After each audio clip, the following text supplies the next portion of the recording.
Half the people don't even notice, but you never know. Hello and welcome to another episode of the Wet Palette Podcast. I am your host, Brenda Popritskin.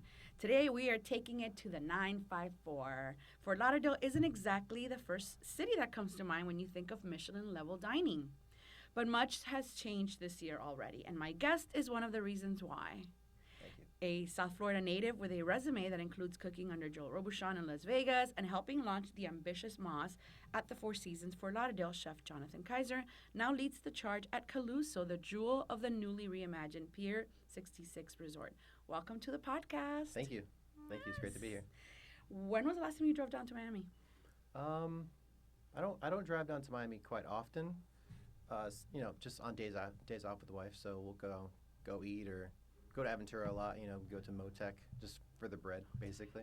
Because you're east, so yeah, those are easy exactly. exits. But probably the last time we drove down to Miami was probably to go to Sonny's. Okay. Yeah, Chef Aaron's is a homie, and the food there's just absolutely incredible. It's so good. Everything about it. The Yes. vibe. Yeah, the vibe, the scene, just the food, dining room, service. It's like spot on. Okay. Inquiring minds want to know, why is your Instagram name Johnny Useless? Johnny Useless was... And the inquiring minds means me. I want to know. No, for sure. It's just kind of ironic.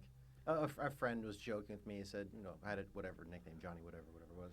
So I'm more like Johnny Useless. So I was like, kind of stuck. Okay. And I just put it on I had my brother at Instagram back in the day, and I'm got to get that too. So I downloaded it and put my name as that, and it stayed. It stayed. Yeah. I was wondering if it was one of those, I worked in a kitchen once, and someone said, you're useless. And No, you said, oh, yeah, I want to show you. I've tried hard not to be useless in kitchens. Well, clearly, yeah. For sure. That's not a thing. No. All right, we got the answer, people. There we go. What is your connection to Florida? Give me your background. Oh, my connection to Florida is I'm from here. Right. Born and raised in Hollywood. Lived here, all my life until I was 21, and moved to Chicago in 2008. And that's where it all started, in the restaurants at least. Which leads me to my next question. Mm-hmm. Where does your culinary story begin? Well, my culinary story begins, I would say, probably when I was a child. Growing up, my dad was a manager at Turnberry in Aventura. Mm-hmm. So he was actually manager of all the pools. He oversaw the country club. He oversaw the yacht club and also the beach club. So, once a year or so, he'd be MOD, a manager on duty. So they'd bring him in. He'd stay the weekends. He'd be on call basically throughout the weekend, and the family would stay with him. So I'd see all the restaurants. I'd hang out there on the weekends in general when I was a kid. And we'd go in, through the employee entrance and go through the kitchens. I'd meet all the chefs, see everything they're doing. So I always had a fascination with just the restaurant world, hotel world in general. And my dad would recommend restaurants to guests that were staying in the hotel, and we became friendly with all the chefs and owners of the restaurants back in the late 80s and early 90s that he was recommending these restaurants to. So they'd invite us in for dinner. I'd meet the chefs and see the kitchens, and we'd taste all this amazing food in Fort Lauderdale or in Miami, and just always sparked my interest. I never really had much more of an interest in anything, quite frankly.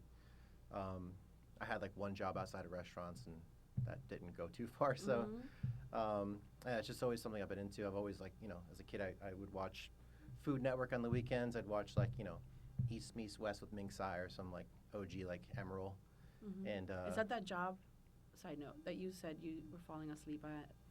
Yeah. I read that somewhere. Yeah, it was a permitting job for a window company. I would and you were I would fall asleep at the snoring. desk too much and download music, and right. The owner woke me up and said, "Yeah, you're fired." I was all right, great. You're great. I'll finish it up and leave. No, but then that day, that's basically where my restaurant career started. That day, after Right. getting fired from this job, I called my friend up who owned this little cafe in Boca. I said, "Hey, can I help you out?" And he was like, "Yeah, for sure." Right. So paid me cash, and it was fun. It was cooking with food and service and just dealing with people in general. It was different. It's interesting, and it kind of just started from there.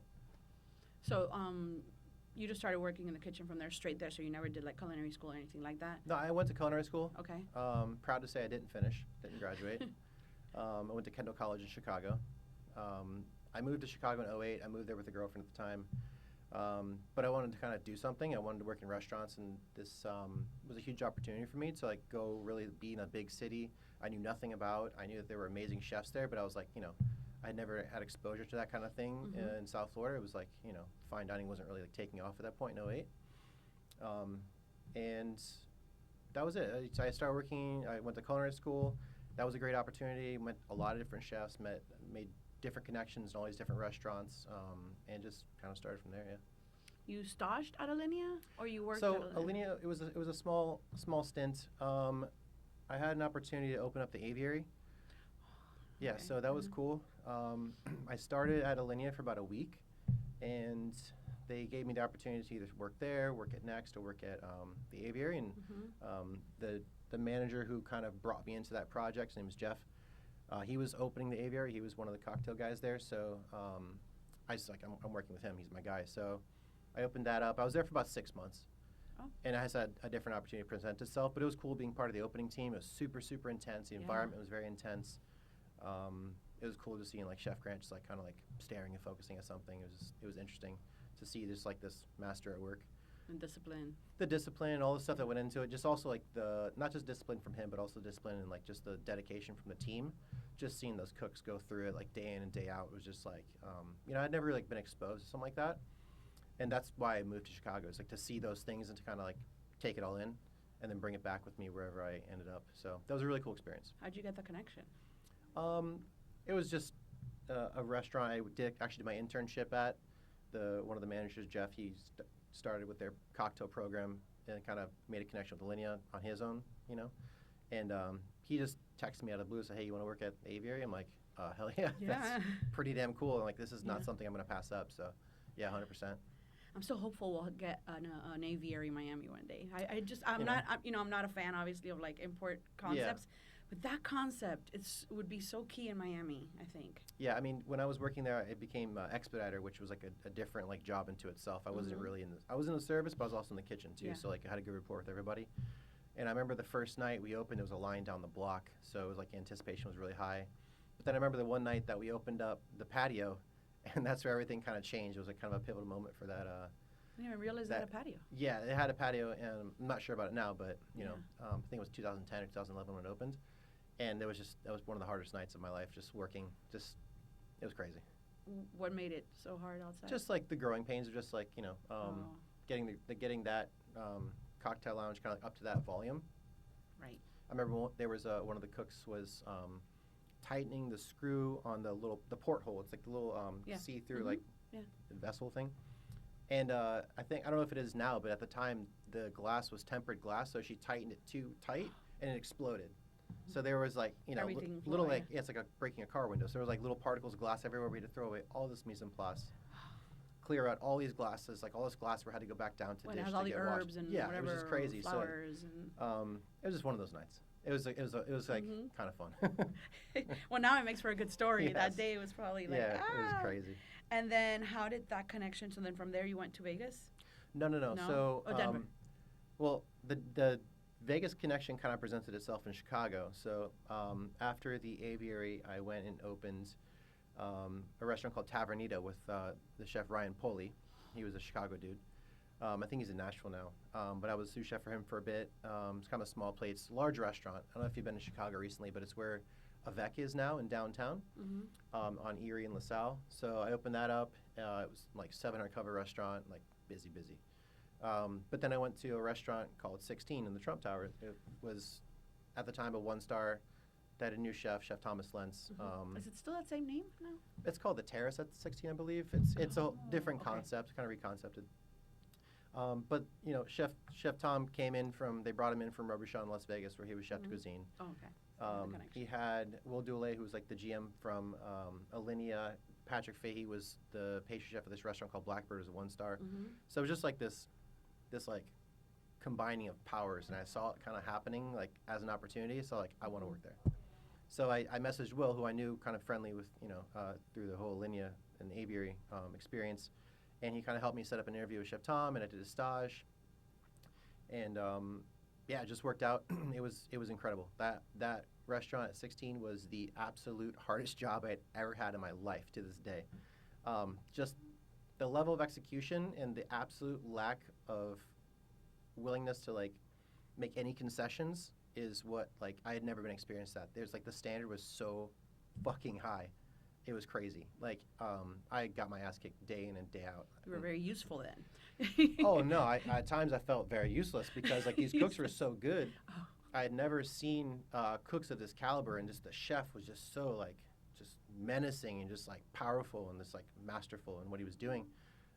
So this is exactly why I went to Chicago, is to do this. Right. And I worked there for 4 years. It was like I worked as like a basic commis, then I became chef de partie on the fish station. And I really like enjoyed that section, and then they offered me the expediter role, which was kind of like again back into like the front of house liaison. But that was the hardest job I'd ever had, because there's so many moving parts, and we had menus that were up to like 20 courses, and it wasn't just like here's the plate, here's the food. It was like all like philosophical and all this stuff. So the menus themselves would change every season, not just like the physical food, but like the physical presentation, the dining room, the tablescape, everything would change. So just keeping track of that and kind of managing the inventory of plateware and all this other stuff we had, and it was just a lot of moving parts. So that was really cool experience for like kind of overall operations of the kitchen. But then just working for him for so long, Chef Tom, that's what kind of made the connection in Vegas. But from 16, I'd basically worked my way up in that kitchen for 4 years as a Michelin 2-star. By that point, we had 1 star, then held 2 stars for 3 years. I felt that I not plateaued, but I kind of seen what I needed to see at that restaurant, so it was time to go. So that's when I moved to Denver. To Denver. Yeah. And then Denver was what? Denver, I moved there in 2016. I worked for a chef, Alex Seidel, for a bit. He's a James Beard winner. Cool guy. And I opened up a hotel out there with a friend as well, who was another Chicago connection from the same restaurant that I did the internship at. But then, Denver, it was cool. I did a lot of hiking. Life was great, Definitely more laid back. Definitely more laid back, and I just, come out of, like, the trenches of a 2-star. And, like, you needed that. You need to catch your breath. Not even. Like, I needed that fix of adrenaline from the restaurants. The life was great, but as a chef in the restaurant business, you spend a majority of your life in the kitchens and with the teams and stuff like that. So that part of the life was kind of out of balance, right? So I had to make a change, and Vegas was basically a 12-hour drive from there. So my wife and I went, and we just drove over there, and we did we ate around.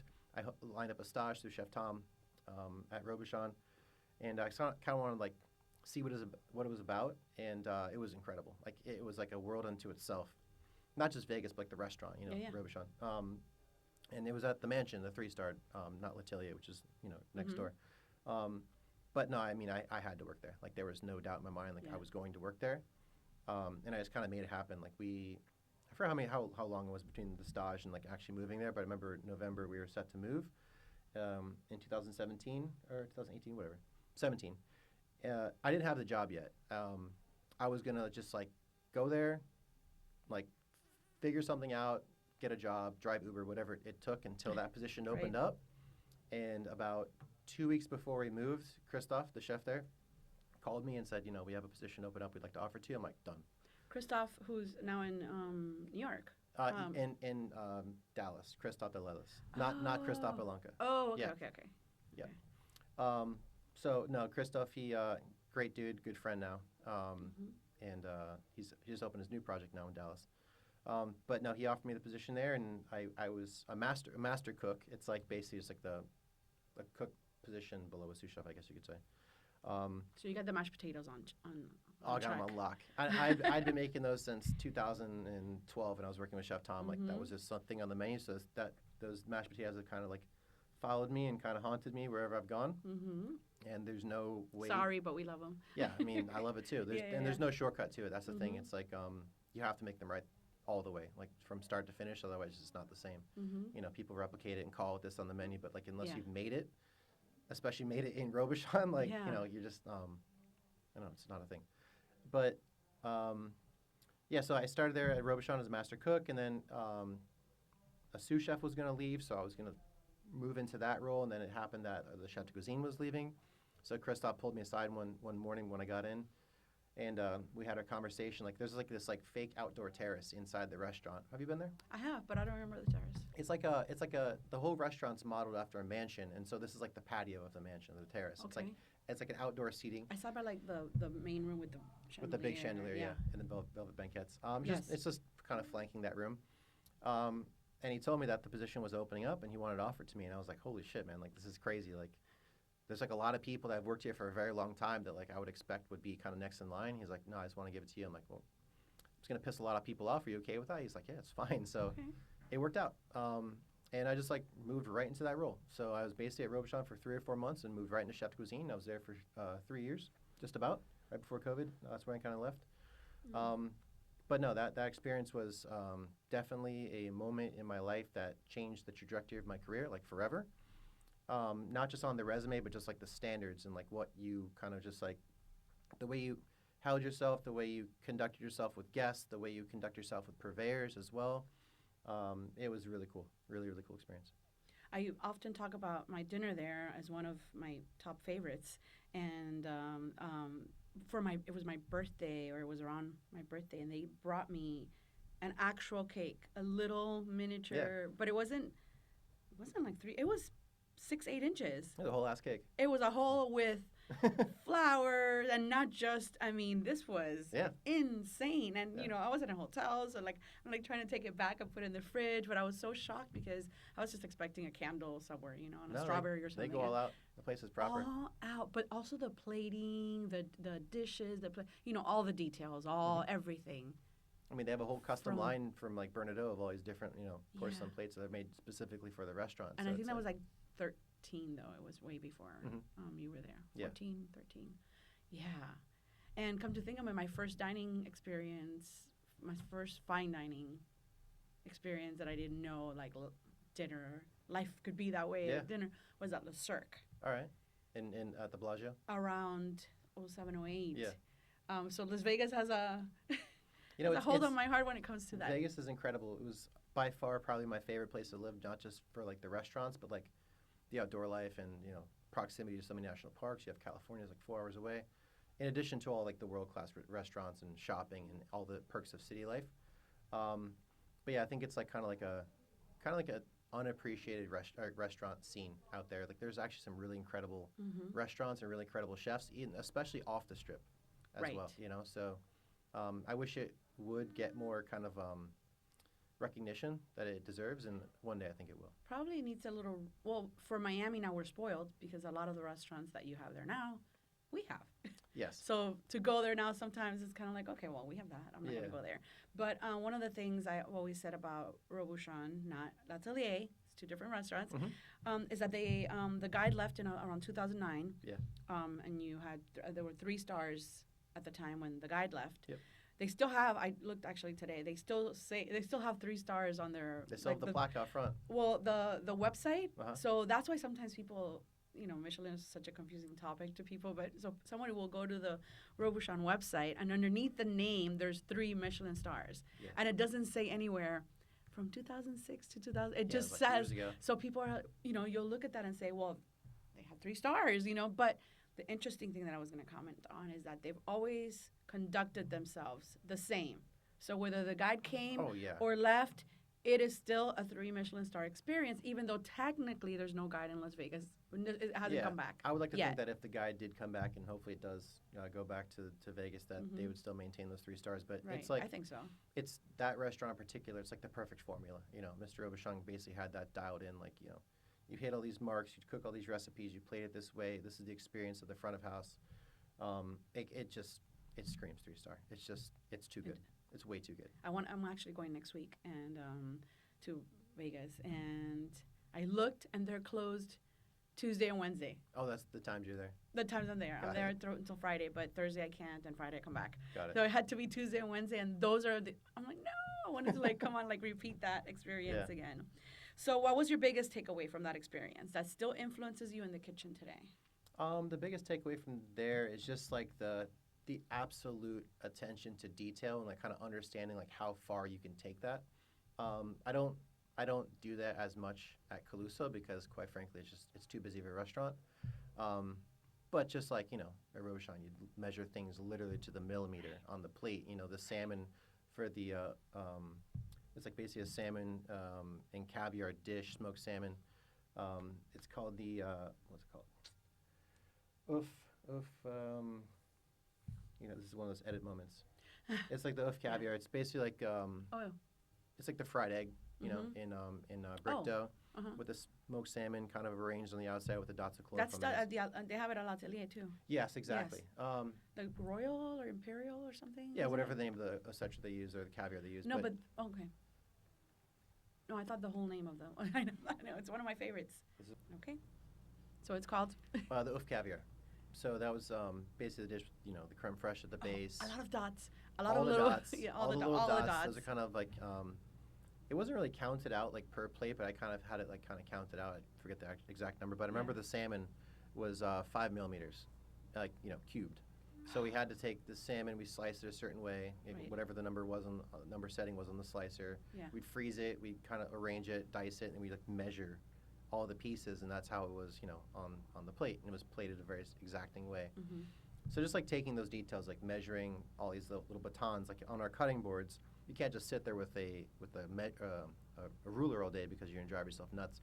So on our cutting boards, we take like a Sharpie and like measure out. We'd have like on everybody's cutting boards, like certain like lengths would be measured out on the cutting board, is written in Sharpie like on a certain corner, so you can kind of like compare and make sure all your cuts were exacting.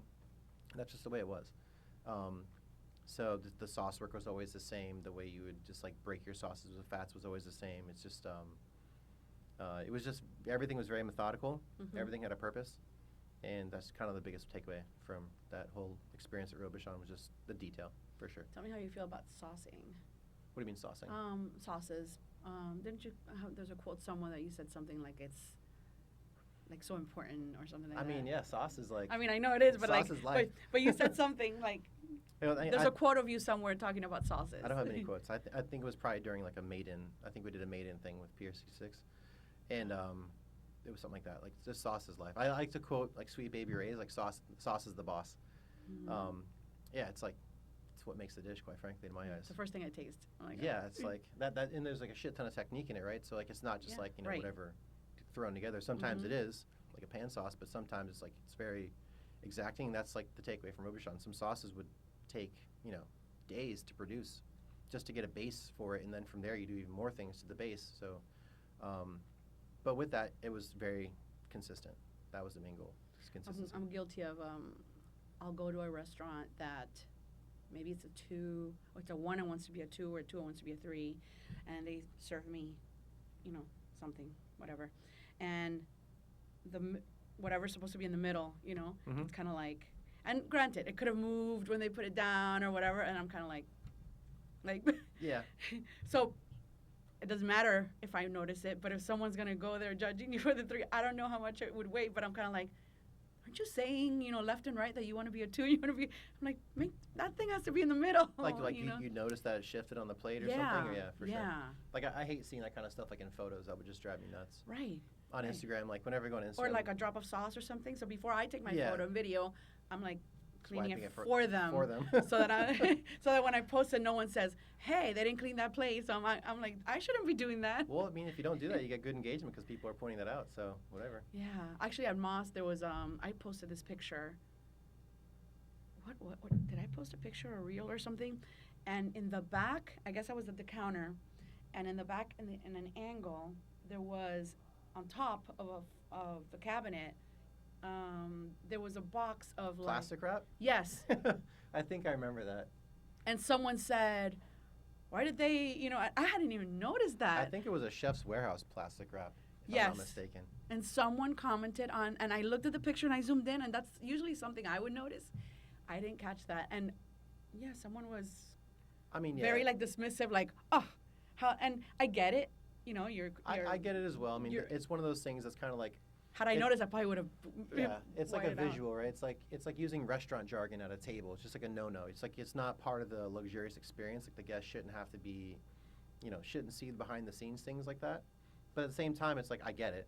But you know, to defend that, it's also a working kitchen, right? Right. We use which is probably why I didn't notice. I was sitting there and it's just there. Yeah, we'd use plastic wrap for all kinds of things. So you know, it's not really like intentional, but it's just like it's probably missed it, you know. But cool.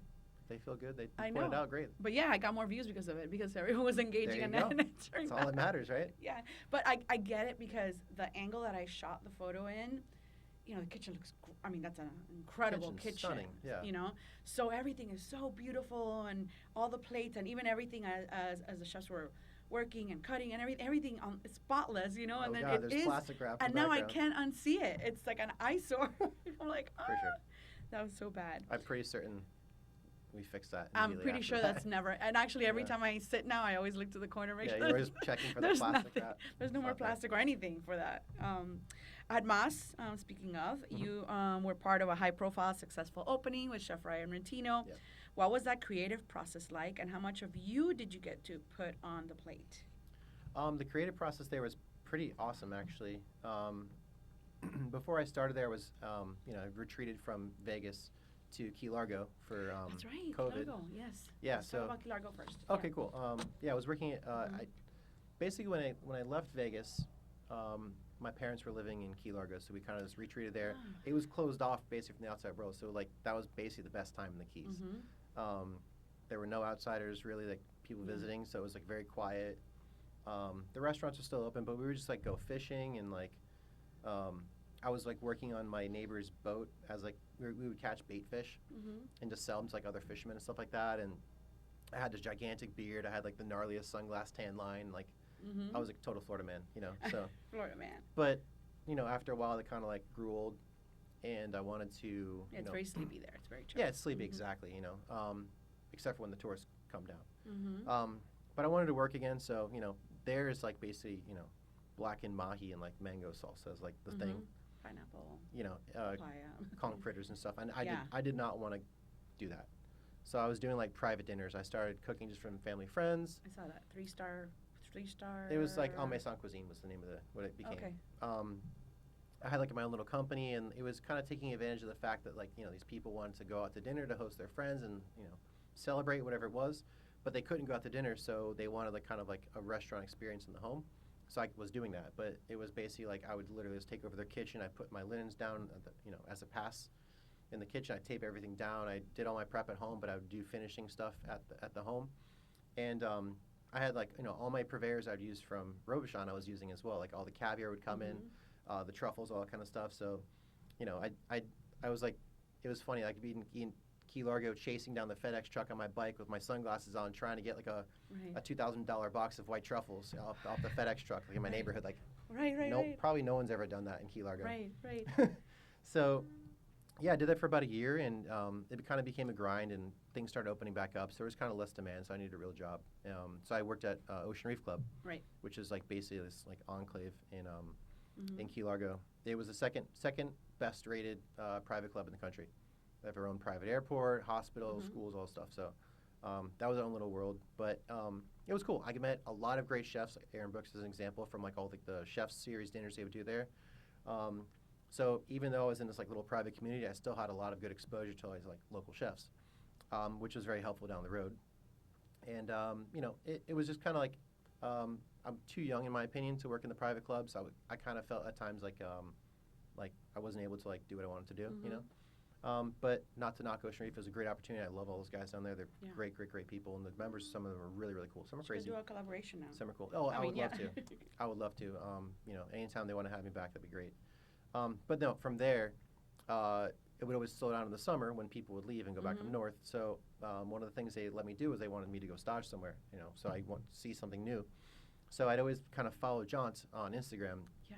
And was like super interested in what they were doing. I thought this was so fucking cool, like the fire cooking and all this Japanese product and stuff. So I just like reached out to them, actually through Jonathan Kaiser, who I'd met originally at Robuchon. So we'd always stayed friendly. So I messaged him through Instagram. He kind of facilitated that, and so I linked up with them, with Chef Brandon up there, and staged for a week, and they sat me down and had dinner. And actually that's when Chef Ryan told me about the project at Moss. And I was like, well, I'm from Fort Lauderdale. It'd be really cool to kind of like start up with that, be a part of it. So we, that was like kind of still a long ways out. So we stayed in contact, and yeah, it just kind of worked out. I ended up leaving Ocean Reef. My wife and I moved up from Key Largo to Fort Lauderdale, and like literally within a week of moving to Fort Lauderdale, I was up in DC for 4 months over the summer. So I lived in DC for about 4 months. I was working between Jaunt and Bresca, just kind of taking it all in, being part of like just the operation, and I was basically like one of the highest paid line cooks in DC. But it was fun. The teams were great. Very, very, very highly motivated, very young teams, as you know. And just that whole world, it was like learning a new language, right? Like all the Japanese pantry, the Japanese products. To me, it was like, I come from What they do in that limited space up there is you have no idea. that feeds Bresca and John. It's crazy. You have no idea. Like just to see all the behind the scenes of that goes into it. And they also share that space with like a coffee shop on the side as well called I didn't know about the coffee shop. Yeah, it's like all in one building. Yeah. So it's like even tighter. But no, it was a lot of fun. Just seeing that the way they work, their level of execution, the vibe in the dining room was always fun. Like working in Jaunt was always like the music. The music is fun. It's controversial at times. I didn't care. It's like, get over it. Just go there and have fun. Like just don't take yourself so seriously. It's but whatever. I don't touch that.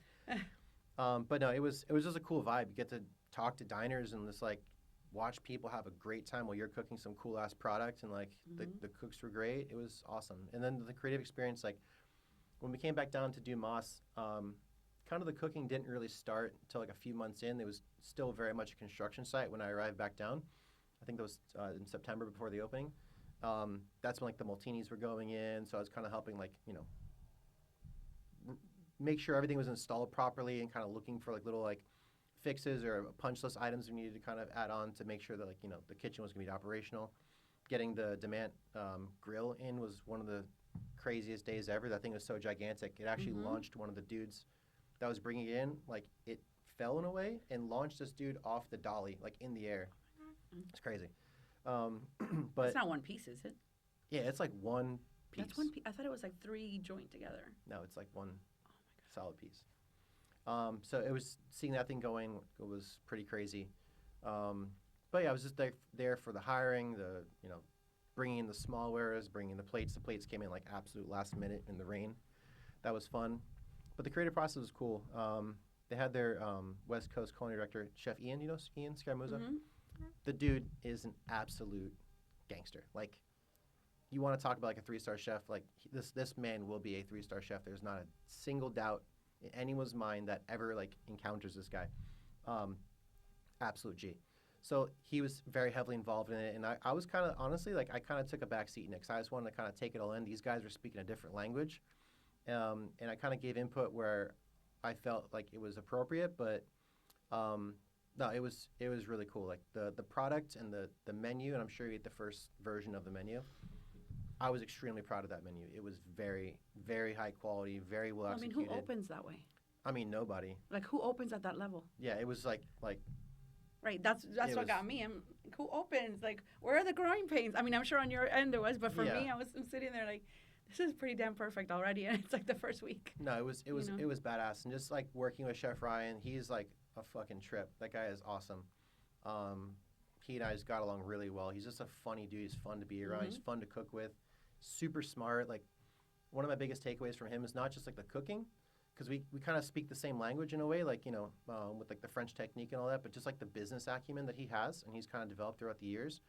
He's running all these restaurants now. Yeah. And when I started, he really only had, Bresca and John was kind of starting with Moss. The West Coast project was kind of like, on the radar, but wasn't like full focus yet.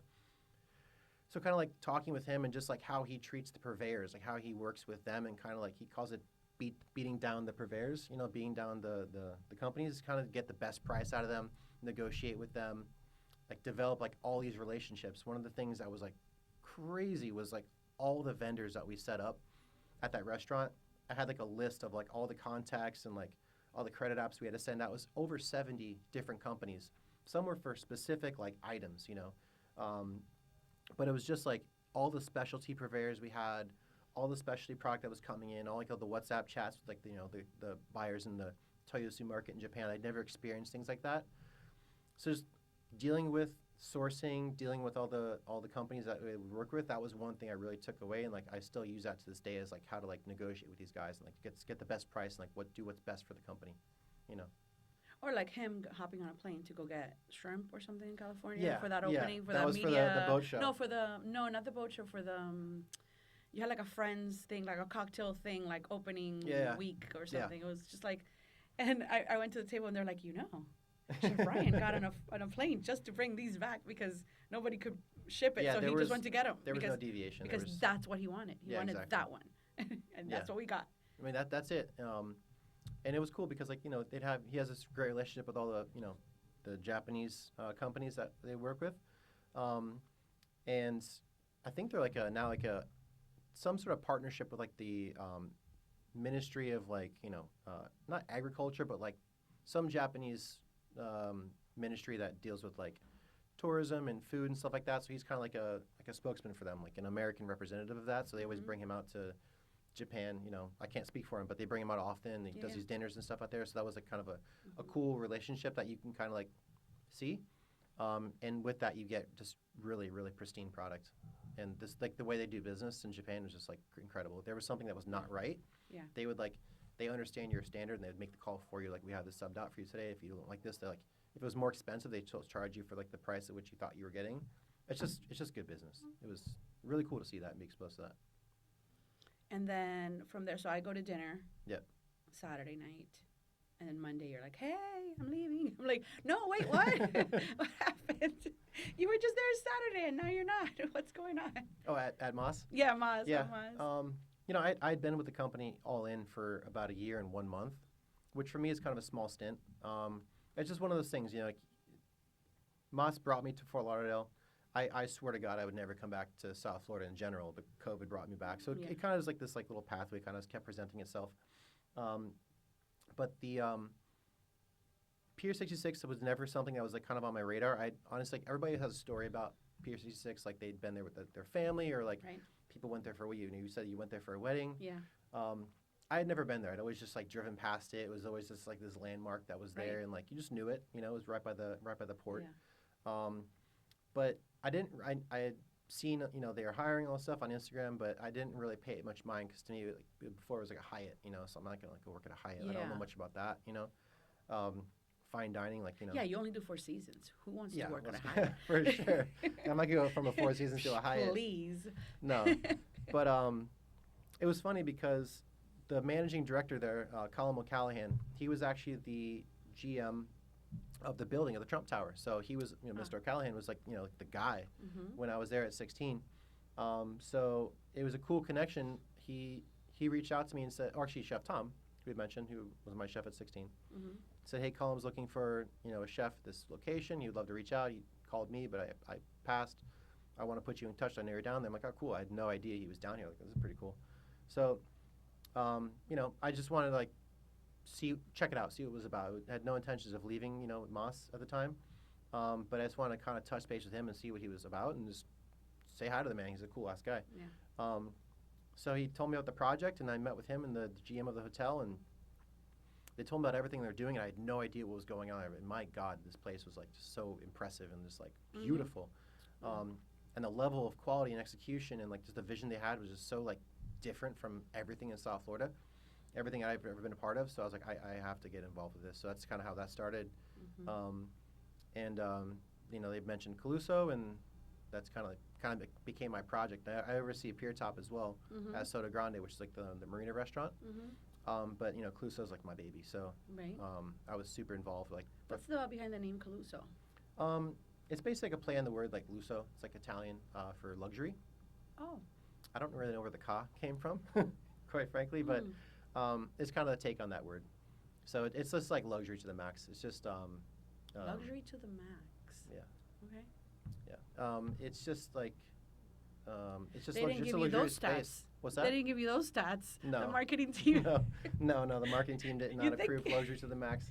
That's no, not meaning official. no, they didn't give you the stats on like online, not stats, but like facts. Yeah. Where does the name Calusso come from? I mean, that was part of like the whole branding deck and all that kind of stuff. So I mean, we know about that, but I don't know. It's just a cool name. A lot of times restaurants. I remember like the naming process for Moss took a bit. Oh, right. Everybody's brainstorming. I think one of the owner's wives came up with the name. It was like an homage to like the gentleman who designed in that area a lot, an architect. But Calusso, I kind of just walked in. The branding was already done. Right. You're like, you're done. You're taking That's cool. it. Yeah. That's But but just being able to be involved in a restaurant from the ground up and kind of like in the concepting phase, selecting all the plateware, all the china, all those kind of things are very like part of the guest experience was super important to me, like the pepper grinders. I was just gonna say that. You stole my thunder. Sorry. I was like, yeah, the pepper. Yeah, the pepper mills from Peugeot. That tiny. Yeah, 5 feet long. That thing's like what, like $700, $500? $2,000. $2,000? Yes.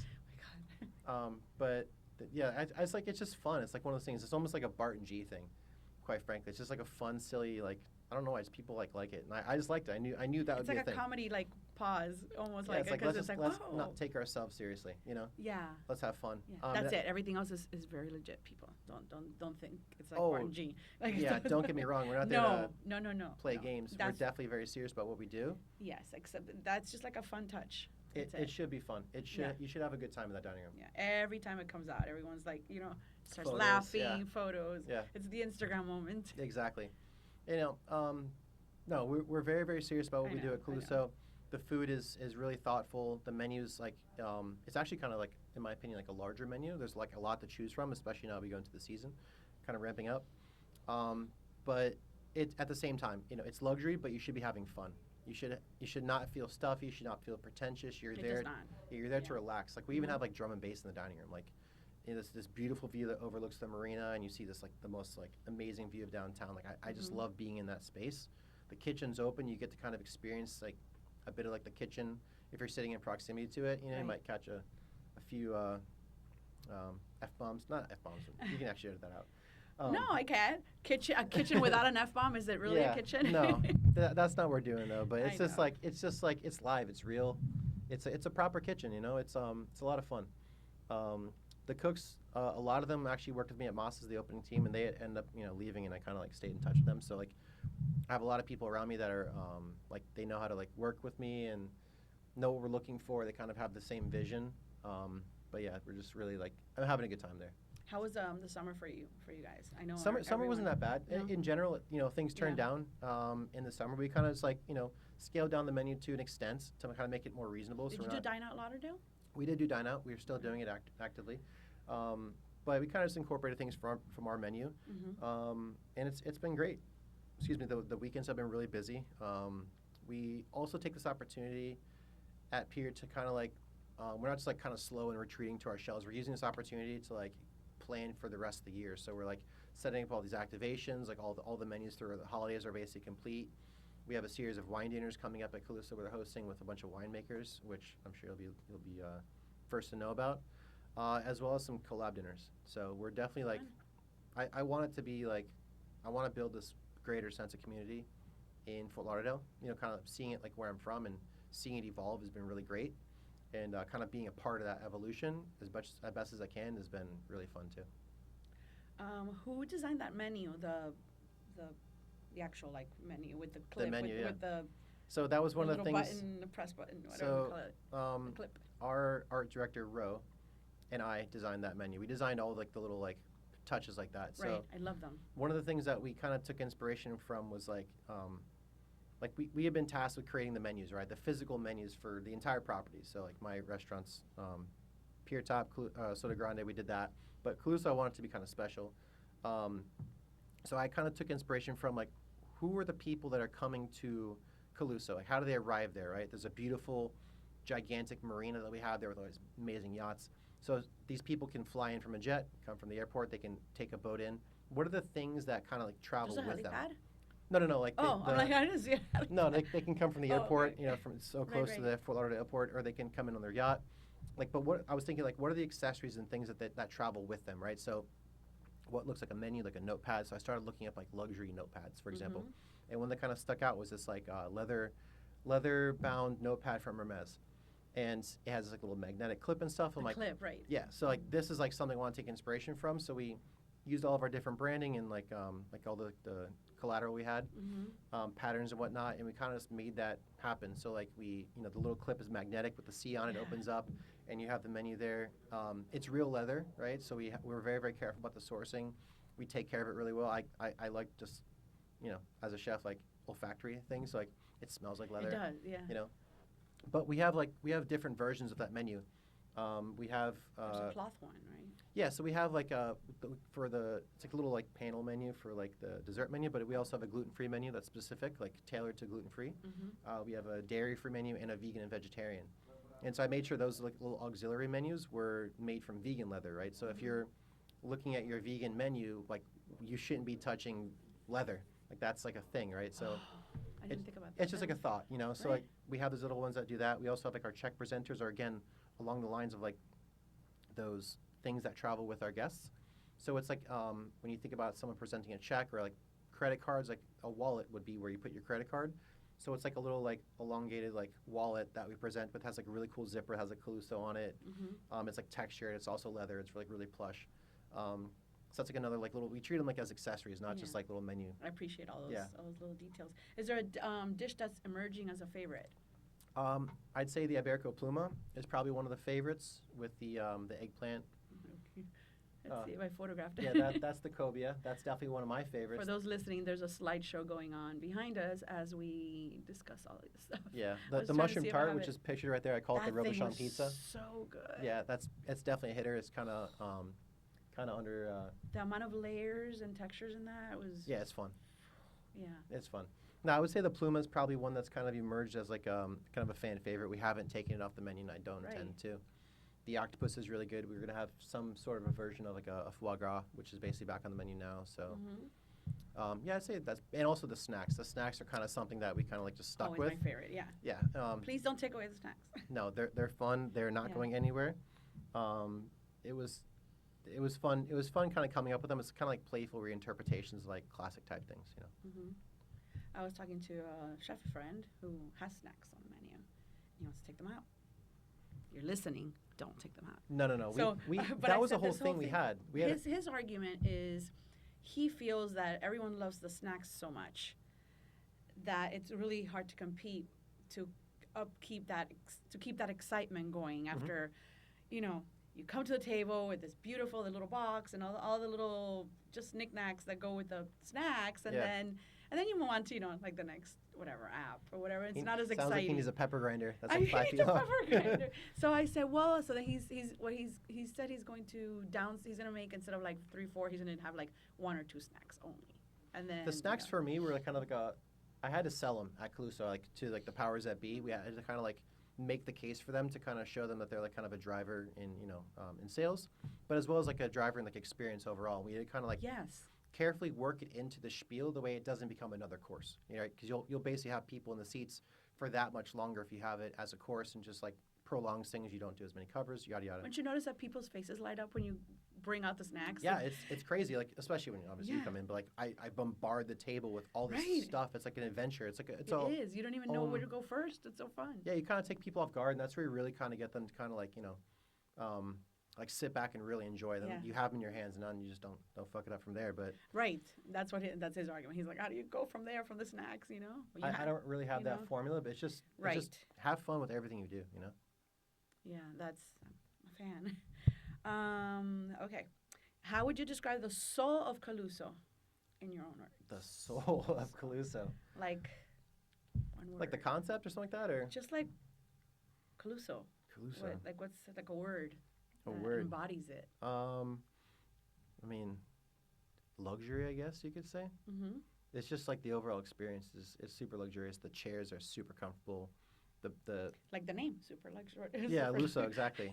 I would say it's probably luxury. Just like the property you come into, it's world class. It's $1 billion investment, right? So you're there, you're experiencing it. When you go into Calusso, it's kind of like this like off hallway, but then you kind of just get brought into this experience like through the doorway, and all of a sudden you're in it. And then you have this just gorgeous dining room. It's like this like black mirrored ceiling, kind of mimicking like the inner design of like a yacht, overlooking the marina. True. You know, like sometimes like in the living room spaces, they'll have like the mirror to kind of make it look like a larger space. So that's kind of the inspiration of it. And you just have like the absolute best view of downtown Fort Lauderdale. You know, so like everything, and you have the food, the environment, the service is spot on, the open kitchen. So it's just like, you know, we have people that have a really, really good time there. Was there a non-negotiable that you just had to have in the kitchen? Like equipment-wise, or just in general? Yeah. I really wanted a dry ager, so I got it. That was cool, but non-negotiable. Damn. Not really. There was honestly like I didn't really get much pushback from like all the things I'd asked for, because that's the thing. Like they're so invested in like the experience and like bringing in professionals and the people that like are Right, and trust that if you say you need Yeah. this, you need it. exactly like I said, never got much pushback, and like everybody kind of values each other's opinion there because everybody's kind of an expert in their own little field. Mm-hmm. So for me, like the fine dining was kind of like my thing there, and they kind of just like trusted me. They gave me Good. a ton of money for plates and like silverware, and I got to do so much cool stuff with that, and they never really batted an eye. I kind of had an answer for everything, and I had a vision for everything. As long as that was the case, like that was just the thing. Tasting menu? In- Are you in going to time. roll it Yeah, out? in time. I would definitely like to do a prefix, to kind of test the waters on that. Yeah. But we do have that chef's table. The Like there's like little 6-top chef's table right behind like the pass. mm-hmm. That I want. Doesn't it face? It faces the window though, right? No, it's literally right. Like if I were standing at Expo at the pass in the kitchen, it's literally right behind me. Okay. And that's like the kitchen table. So that would be where we would have like the absolute like Yeah. soigné like Mm-hmm. service. We're gonna do whatever we want there. That's definitely in the works. We don't really have a date for yet because I want to make sure we're ramping up like properly. We have the boat show. We're hosting the boat show now, which is like huge. So that I want to make sure we're not like shooting ourselves in the foot on that. Yeah. But we're definitely ramping up the offering at Calusso. And we kind of have used Dine Out kind of as like a tester for like how that works, how it moves through the kitchen. It's very simple. It's like anything. I think a lot of times like restaurants and like chefs that kind of work within this realm, like your kitchens are set up to kind of function in a tasting menu environment, right? Each station has a specific task. Mm-hmm. So you start doing a la carte, it's kind of where it throws like, the variable in there. But the kitchen's very much set up for tasting, so, down the road we'll definitely be entertaining that How many for sure. covers total? It's big. It's pretty big. It's a big restaurant. I mean, Yeah. like in season, we were definitely pushing over 200. But that's the thing, like we're not going to make any, changes based off of quality just because we're doing numbers, right? Mm-hmm. And the leaders at Pier 66 have made that very clear. They want a very high level of execution. So we're doing that. Like, nothing goes past us at the pass that, like, unless we're super proud of it. If a sauce is, like, shifted, like, God forbid that happens at the table, I can't really control that. And then I rely on the service staff to bring that back to us. Mm-hmm. But that's the thing. If, like, I tell the service staff, if something goes to the table and it doesn't look right, something's off, you don't know what it is, just bring it back. Let's reassess. 'Cause I would much rather have the opportunity to fix it, replate it if I need to, adjust something, and have it go to you properly, than have it show up on. Yeah, not off center. Yeah, exactly. Have it show up on the wet palette and be like, not to my liking. I'm Or like, I'm cringing, like, oh my God, and like, what I'm saying? It just kills you. It's like I hate Yeah, seeing that. I know. We work so hard. Everybody in the back and front, we work so hard. It's like we have to have the ultimate like finished product in front of the guests, right? So if something's not right, that's not the intended experience, and then Right. that's not the intended sense of like luxury we're going after. Would you say that keeping consistency on that many covers is one of the toughest aspects of this? Yeah, it's definitely not easy. But honestly, I feel that it's like anything. Like the times in which you're the busiest is like probably easier than the times in which you're slow. Because you're like just Because your focused, mind's right. constantly going and you're just like working at this rhythm. It's like a fine-tuned machine, So you're just used to producing those things a certain way. And like if you need to kick something back, you just kind of move on to the next thing and kind of recycle that back into like the rhythm. So it's much easier to recover, I think, things that go awry on busier nights than anything, quite frankly. But yeah, I mean, it's just the sheer prep and the sheer volume of product we put out is a lot sometimes. What motivates you daily? What motivates me daily is my team. It's cool to have a bunch of young cooks that are from South Florida that get to experience like cool restaurants now. And when I was growing up in South Florida, there was Chef Allen's and these other great restaurants, and down in Miami, but there's never really anything super impressive in Broward. And I think the scene has shifted, as you noticed. So it's cool to be able to be a part of that and give these cooks kind of like a cool learning environment that's not easy by any means. And I'm not mean at all, but I just have we have a standard at the restaurant and we abide by that. And I kind of take my cues from all the restaurants I worked in, and I want to give them like that big city experience in Fort Lauderdale. So it's not an easy restaurant to work in, but I know that the cooks are super proud of what they're putting out, and kind of having that environment of like hard work and like determination and details, it kind of creates this like really strong sense of like camaraderie and team, like amongst the cooks. So it's cool to see that kind of Would form. you say the Fort Lauderdale guests are kind of embracing Yeah, for sure. The fine dining concept. Yeah, no, they like it a lot. There's a lot of people that go down to Miami. There's a lot of people now that live down here that like came from California or New York or wherever else, big city stuff. Like kind of came in with the COVID crowd, so they kind of have this like sense of like better. It's true. It's some true. migration, It is what it is. The COVID crowd. It is what it is. It works for us though because it's like Yeah. this new diner is down here that's more savvy, so it's Right. kind of having more opportunity to kind of do nicer things. But yeah, I mean, when people sit in proximity to the kitchen, like you sit kind of super close. People at the kitchen table sometimes will say, "Yes, chef," like because we like do pretty strong callbacks in the Oh, dining. right, yeah. At the passage is something we do. It's like I love that, yeah. it's a moment for us all to kind of like make sure we're all like in unison. Yeah. And we're all on the same page. We're kind of like still working, doing our different things, but we're always like going for the same goal. So people love that. They'll say, "Yes, chef," Of course, yeah. something like that. So yeah, it's fun. Guests definitely dig it. And I love do a that. lot of table touches. Like I always check on people, make sure they're enjoying things. Obviously, not too much, but Yeah. especially if something's not right. If a steak wasn't cooked properly, if somebody sent something yeah. back, I go out of my way to, I go and touch that table, make sure they're good, let them know we have it working. I apologize for that. I just want to make sure that they're good, make sure everyone else is enjoying something, and like I think people really appreciate that. They do. 100%. Would you say receiving a Michelin star will be the ultimate goal?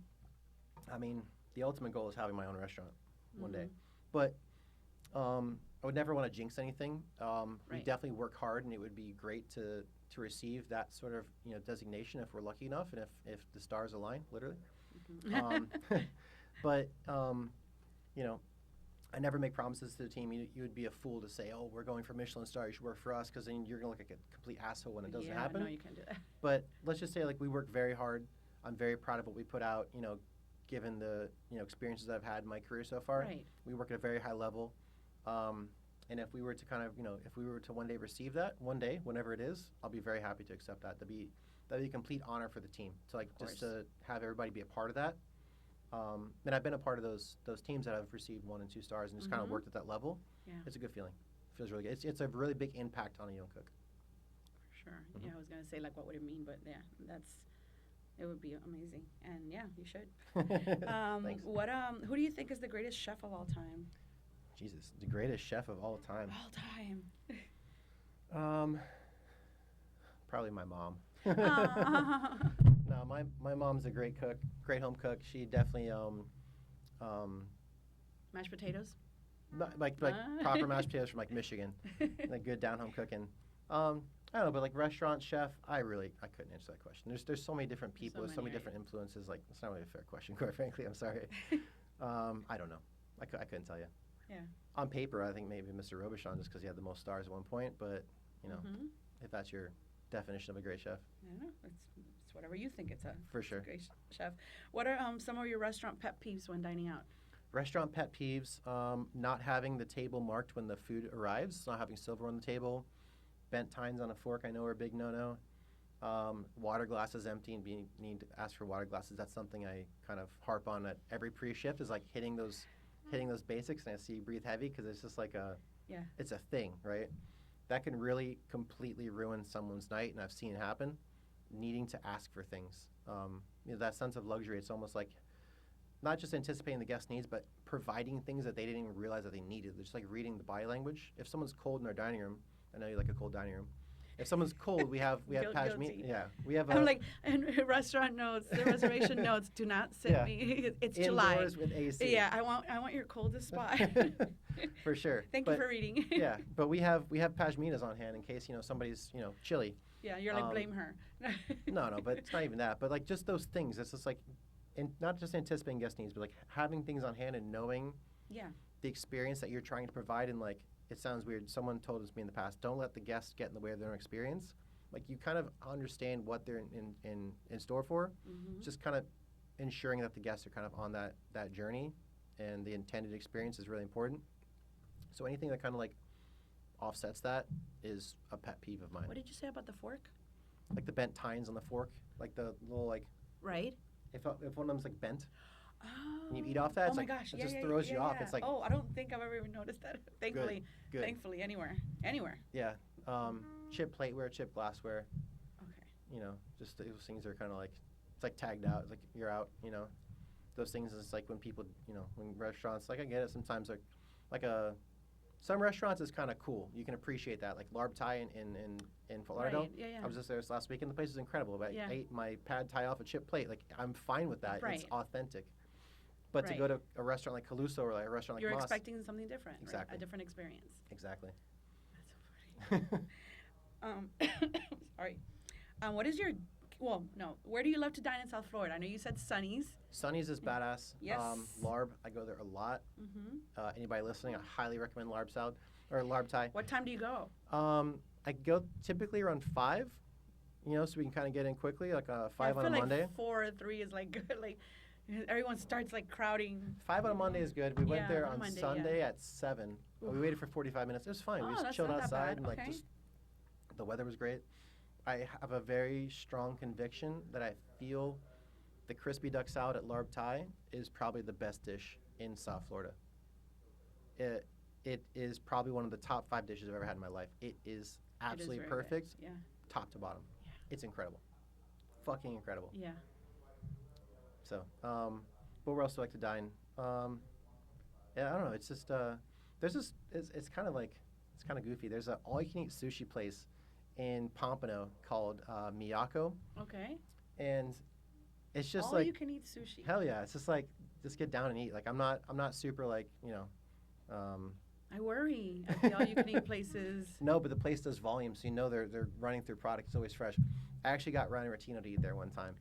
And that's like this world-class Michelin 2-star chef who's like basically an ambassador for Japanese seafood. I got him to eat at an all-you-can-eat seafood. He never posted about spot. that. No. But it was funny because when we went there, they have this like, their logo is like this image of this, like, I think it's a town or a coastal area in Japan called Miyako. And it's like a very like iconic like tree on like a rock by the beach. Mm-hmm. He's like, I was just there 2 weeks ago, and this is literally the view from my hotel. Oh my God! So it was kind of a funny. So he enjoyed it. He enjoyed it for sure. I don't think he would want to admit it, but he enjoyed it. All right. I like to shit with the pigeons and soar with the eagles. So I can eat it all. Yeah. No, I mean we've talked. In that episode you were just listening with Danny Surfer. We talked about my love of Taco Bell. So yeah. Hell yeah. I could do all crunchy beef tacos. Oh, everything. Anything else? No, I mean, I don't really go out and eat a lot. Quite frankly. I know the timing and everything. Well, my next question was, what is your guilty food pleasure? Guilty food pleasure would probably be Panda Express. If I had to say, the orange chicken is fucking incredible. Oh my God. Especially when it's hot and fresh. Why is it so good? It is good. I couldn't tell you. It's just fucking good food. The orange. I mean, I'm talking about the orange chicken. That's it. I don't touch anything else there. I don't Right. The care. orange chicken. It's a thing, and I know it's so bad for me. It's like, God forbid. Like I can only imagine like what goes into it. Like Calusso, actually, for example, now we're completely seed oil free. Like front to back, top to bottom. All the product we bring, everything we cook with, avocado oil now, tallow, 0 acre oil, the sugar oil for the fryers. That's the way my wife and I eat now, just trying to be more health conscious. Just like Panda Express, exactly like it. Yeah, that's why it's the guilty pleasure, because it's the exact opposite, Yeah, that's probably the one. Anything else? I like Jamba Juice. Jamba Juice. Yeah, that's not bad. Smoothie. Yeah. Here and there, just refreshing on a hot day. Yeah. South Florida kid stuff. It's fine. Who cooks at home? I do. You do? For sure. My wife actually makes she's from Poland, but she makes an incredible picadillo. So that's like her specialty. With raisins? With raisins, capers, olives, all that kind of good stuff. Capers? Yeah, we throw capers and olives in there as well. Sorry, don't critique us. It's just something we like. That sounds... We actually have versions of it with and without raisins. It actually changes the dish entirely. Potatoes? You put potatoes, okay. No, but capers, I could see how it would... Capers and olives is incredible. The whole, like, vinegary... Yes. Oh, the acid, but she cooks with, like, distilled white vinegar in it as well. Okay. So that kind of, like, is a thing, like, in the recipe we use. But, I think I would like that. Yeah, I cook at home, though, for sure. Okay. Is there a place you've been curious about that you haven't gotten to yet? Yes, actually, there's, I think it's what, Tam Tam? Tam Tam? Okay. Yeah, I've been wanting to kind of check that place out. There's a few places in Miami I definitely want to check out that I just haven't had time to go to. I can't really name them off the top of my tongue right now. I don't know, I just intend to get out more.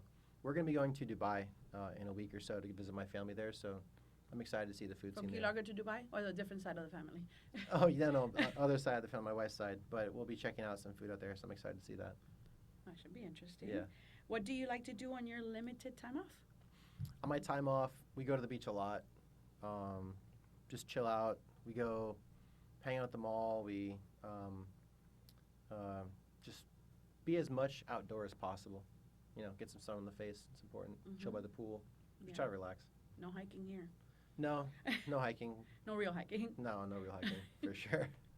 That's It's funny. kind of unfortunate. That was one of the perks, like I said, about living in Denver. Was just escaping. But no, here we don't, not much of an escape. So upcoming projects and goals for Pier 66. Projects and goals is this next season is kind of like the first real full season that we're kind of opening up to. Right, you open what month? We opened in January. Oh, just right. So yeah. So we didn't really experience the first half of the season. So this time we're doing it. Biggest challenge just immediately now is boat show. It's a huge influx of people to the property. So I know we're gonna be slammed every night in all capacities and every outlet. And then just like the fun things just coming up with like the collab dinners we have coming up, the wine dinners we have coming up, all the different holidays and things we're doing, all the activations. Yeah, the holidays. Onboarding a larger new team, which is good. Kind of ramping up for that, which I'm super excited about. And also the wine program. I was talking to someone that it's being like revamped as well. Yeah, we're revamping the wine program. I'm pretty proud of what we're doing at Calusso. It's pretty different. Like I think definitely like Moss and Calusso are probably the two top ones doing it. 100%. You know, like in Fort Lauderdale, let alone that area.